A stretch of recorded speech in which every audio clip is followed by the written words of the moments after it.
Mais le plus important, c'est de chercher à faire ce que Dieu veut. Parce que quand tu fais ce que Dieu veut, tu es forcément béni. Alléluia. Parce que Dieu t'accompagne dans ta vie. Ça veut dire que quand tu as une vie de rebelle, Dieu te laisse dans ta rébellion et tu vois que des situations arrivent. Pourtant, tu vas à l'église, tu jeûnes, tu pries, tu sais, mais ta vie n'avance pas. Pourquoi? Parce que tu n'es pas dans la voie dans laquelle Dieu veut que tu sois. Dieu veut que tu sois dans sa voie. Et quand tu es dans la voie du Seigneur, le Seigneur se charge de tes problèmes, de tes difficultés, parce que c'est lui qui t'a conduit dans cette voie. Donc forcément, quand tu as un problème, tu peux crier à lui, il va intervenir. Parce que c'est lui qui t'a conduit là. Mais si tu vas dans une voie qui ne vient pas du Seigneur, et tu commences à crier, Seigneur, soutiens-moi, aide-moi, Dieu va te dire, mais moi je ne t'ai pas envoyé là-bas. Alléluia. Est-ce que tu m'as consulté? Tu m'as dit que tu voulais aller dans ce travail. Tu m'as demandé si tu voulais acheter cette voiture. Tu m'as demandé si tu voulais... Non, tu ne m'as rien demandé. Tu t'es lancé dans ton projet. Et puis maintenant que ça ne va pas, que maintenant que tout est gâté, c'est là que tu m'appelles. Alléluia. Amen. Non. Évitons les problèmes avec le Seigneur. Le mieux à faire, c'est avant de pouvoir commencer une affaire, avant d'acheter même une voiture, avant même d'acheter une maison, avant même de prendre n'importe quelle décision, prends le temps de fléchir les genoux pour dire, Seigneur, quelle est ta volonté? Et quand tu demandes la volonté de Dieu et que Dieu te la révèle et que tu obéis, le Seigneur va forcément se lever dans tout ce que tu fais. Si par exemple tu devais prendre un travail, il y avait deux choix et Dieu te dit non, prends ce travail-là, même si le salaire est moindre, prends ce travail. Et toi tu le prends. Et dans ce travail-là, tu as des persécutions. Quand tu vas prier, Dieu va se lever parce que c'est lui qui t'a envoyé là-bas. Amen. Alléluia. Amen.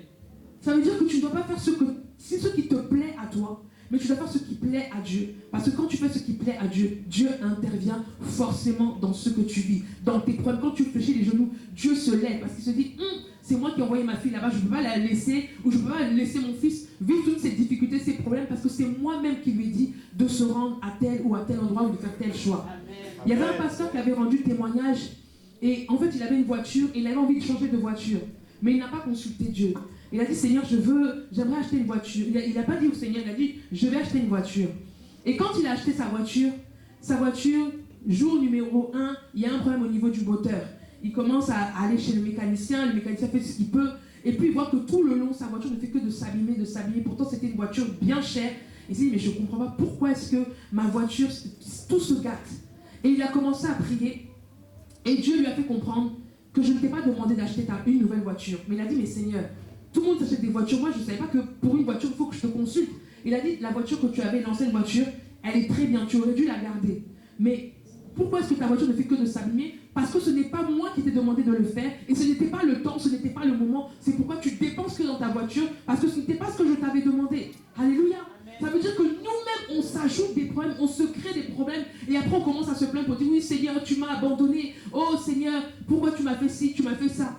C'est comme par exemple, tu pries, tu dis, Seigneur, je veux me marier avec quelqu'un qui est grand, fort, musclé. Tu commences à sortir tous les trucs, cheveux bouclés, cheveux longs. Tu sors tout ce que tu veux. Et puis Dieu te dit, non, moi, ma fille, voici l'homme avec qui je veux que tu maries. Il est petit, il est court. Il a peut-être un petit pied comme ça. Bon, toi tu viens, tu dis, Seigneur, attends-toi aussi quand même. Et puis, comme ça, ce que Dieu t'a dit, ça ne te plaît pas, tu dis, non, moi je veux ce que moi je veux, la personne que j'ai décrite. Et puis tu prends finalement cette personne et tu vois que dans ton foyer, tu arrives, ce monsieur-là, c'est un boxeur. Alléluia. Dès que tu dis, hé, boum, ça part. Alléluia. Directement, ça colle. Tu dis, oh Seigneur, viens à mon secours. Tu vas te dire, moi, je ne t'ai pas envoyé là-bas. C'était le petit cours que je voulais. Alléluia. Même son pied était tordu, tu allais prier, son pied allait se redresser. Amen. Mais nous, on veut simplement, on veut ce qu'on veut. On veut ce qu'on veut, mais on ne cherche pas à vouloir ce que Dieu veut. Quand nous continuons à lire la Bible, quand Jonas a désobéi au Seigneur, voici que l'Éternel s'est mis à souffler sur la mer un vent impétueux et il se leva sur la mer une grande tempête. Le navire menaçait de faire naufrage. Les mariniers eurent peur, ils implorèrent chacun leur Dieu et ils jetèrent dans la mer les objets qui étaient sur le navire afin de se le rendre plus léger. Jonas descendit au fond du navire, se coucha et s'endormit profondément. Alléluia. Ça veut dire que il y a certaines situations que toi-même tu appelles dans ta vie. La Bible dit que l'Éternel fit souffler. Ce n'est pas le diable, ce n'est pas le sorcier de ta famille, c'est Dieu lui-même. Quand il a vu que tu lui as désobéi, quand il a vu que tu n'as pas respecté ce que tu lui as demandé, même si c'est un petit truc, ça veut dire que Dieu n'est pas dans le à peu près, il est dans la perfection. Quand il te demande, fais telle chose, tu jeûnes pendant 3 jours et tu ne bois que de l'eau, et peut-être là tu commences à ramasser, oui mais Seigneur je peux boire du thé et du café aussi. Tu commences à chercher des alternatives. Mais sinon, je peux jeûner et descendre le soir. Alléluia. Mais non, Dieu t'a dit tu jeûnes, tu ne manges pas, tu bois que de l'eau. Mais tu commences à transformer les choses de Dieu. Et puis après, quand ta guérison n'arrive pas, tu dis, mais Seigneur, j'ai jeûné comme tu m'as demandé. Non, tu as jeûné, mais pas comme je t'ai demandé. Alléluia. Quand nous sommes avec le Seigneur, nous devons respecter les choses à la lettre. Quand tu respectes les choses à la lettre, Dieu ne peut rien te reprocher. Pour dire que oui, non, ta prière ne peut pas fonctionner. Non, Seigneur, j'ai obéi. Tu as dit, Seigneur, à travers tes serviteurs, que c'est ce que je devais faire. Je l'ai fait. Donc, Seigneur, dans ta vie, dans ta fidélité, tu te dois d'intervenir. Et Dieu sera obligé d'intervenir. Alléluia. Mais si toi-même, tu commences à modifier les choses, tu commences à rajouter du café, rajouter du thé, tu rajoutes ta petite sauce, et puis voilà que ton problème ne fait que de s'intensifier, ça ne change pas, tu ne pourras pas accuser Dieu dans ce que tu es en train de vivre. Alléluia. Jonas a lui-même attiré les difficultés dans sa vie. C'est pourquoi, en tant qu'enfant de Dieu, tu dois commencer, tu dois prier. Tu dois prier, tu dois dire, Seigneur, qu'est-ce qui fait que ma vie n'avance pas? Il y a peut-être un Jonas caché dans ta vie qui fait que tu n'arrives pas à avancer, tu n'arrives pas à être béni, tu n'arrives pas à te marier, tu n'arrives pas à être guéri. Parce qu'il y a un Jonas qui est dans le bateau. Toi, tu ne sais pas, tu vis ta vie, tu avances, tu fais ta vie comme tu veux, mais tu ne sais pas qu'il y a un Jonas qui est là, que ça veut dire que tu ne dois pas faire sortir, mais tu dois déraciner de ta vie afin de pouvoir avancer. Tant que ce Jonas est sur ton bateau, tant que cette situation est sur ton bateau, tu ne vas pas pouvoir avancer. Le vent du Seigneur va continuer encore à souffler et à souffler encore. Alléluia. C'est pourquoi quand tu pries, ne prie pas en surface pour dire oui Seigneur, oh Père, s'il y avait quelqu'un, non, il n'y a pas de s'il y avait quelqu'un. Seigneur, révèle-moi la personne qui me fatigue. Révèle-moi la situation qui m'empêche d'avancer. Révèle-moi le problème qui est sur ma vie afin que je puisse rentrer dans ma victoire. Alléluia. Avec le Seigneur, il faut être précis. C'est comme quand tu vas en guerre, quand il y a des soldats qui sont là, ils ne vont pas se dire, bon, je pense que l'ennemi se trouve à droite, mais si on tourne un peu à gauche, non, ça veut dire qu'ils envoient des éclaireurs, ils envoient des sentinelles, afin de voir l'ennemi est à tel endroit, il est au sud, il est à tel endroit, de telle manière, de telle façon, et comme ça, c'est là qu'ils arrivent à faire leur stratégie, afin de pouvoir avoir la victoire. Et avec le Seigneur, c'est la même chose, tu dois avoir des stratégies avec le Seigneur. Seigneur, voici le problème qui dure depuis des années. Qu'est-ce qu'il faut que je fasse? Le Seigneur va te donner la solution, va te dire, voilà, tu dois faire ci, tu dois tourner à droite, fais ceci, fais cela. Dans l'obéissance, quand tu obéis à Dieu, Dieu se lèvera forcément dans ce que tu es en train de vivre. Alléluia. Parce que sinon, toi-même, tu vas pousser Dieu à souffler un vent contraire sur ta vie. Et puis les gens vont dire, mais attends, je ne comprends pas, tu vas à l'église, mais ta vie ne change pas. C'est quoi cette histoire? Mais c'est toi-même qui as apporté ce non-changement dans ta vie par ta désobéissance.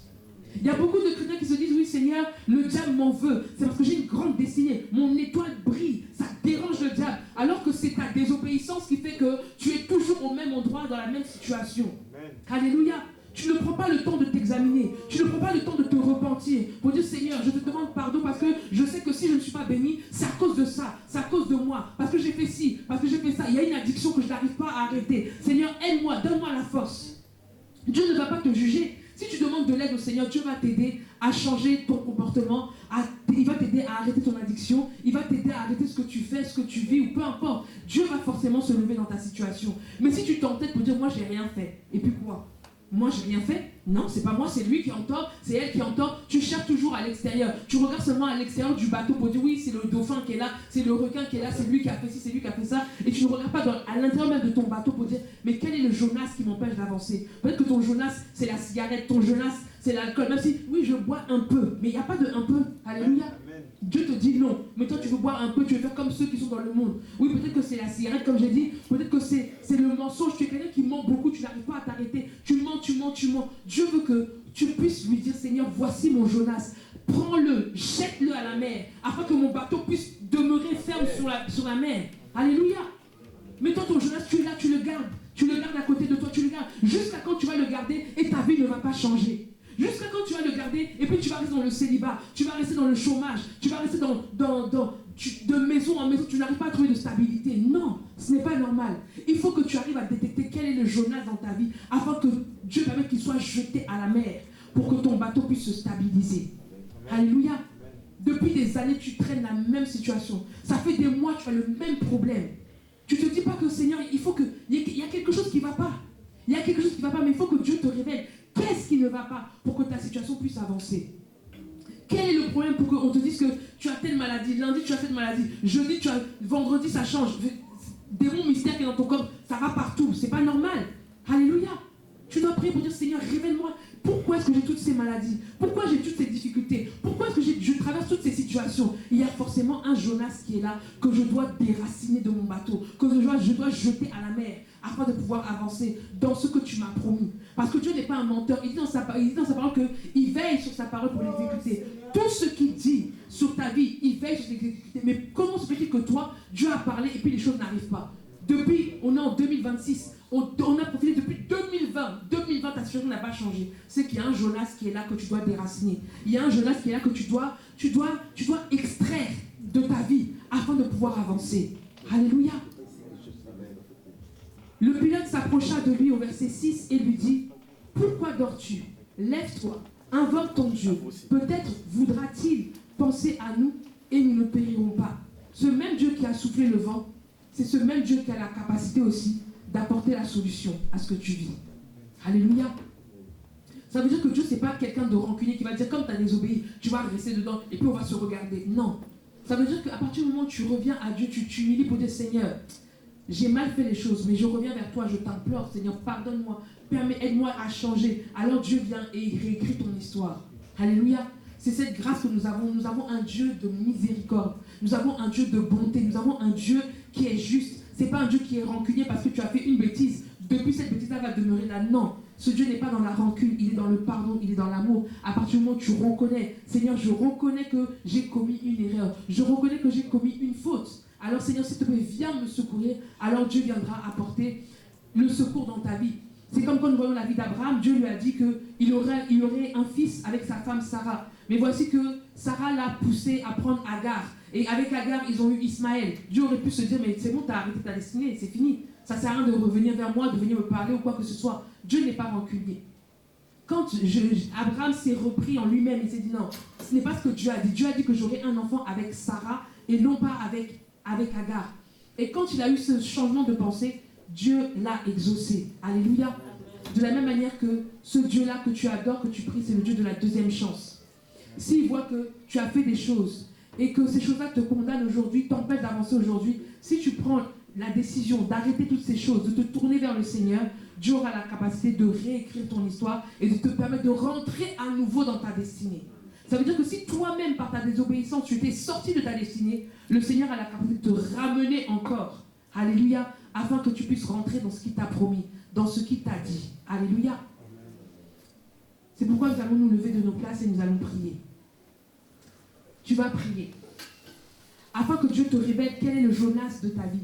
Ce Jonas qui t'empêche d'avancer. Ce Jonas qui t'empêche d'être béni. Ce Jonas qui est caché au fond du bateau. Ce Jonas qui est en train de dormir. Qui est en train de s'étaler dans ta vie pour t'empêcher justement de pouvoir rentrer dans ton miracle et dans ta bénédiction. Tu vas prier afin que Dieu déracine tout Jonas dans ta vie au nom de Jésus. Peu importe, ça peut être une personne, ça peut être une situation, ça peut être une addiction, peu importe ce que c'est, mais que Dieu te révèle le Jonas qui t'empêche d'être béni, le Jonas qui t'empêche d'être délivré au nom de Jésus. Commence à prier, commence à élever la voix. Élève, commence à prier, commence à parler à ton Dieu.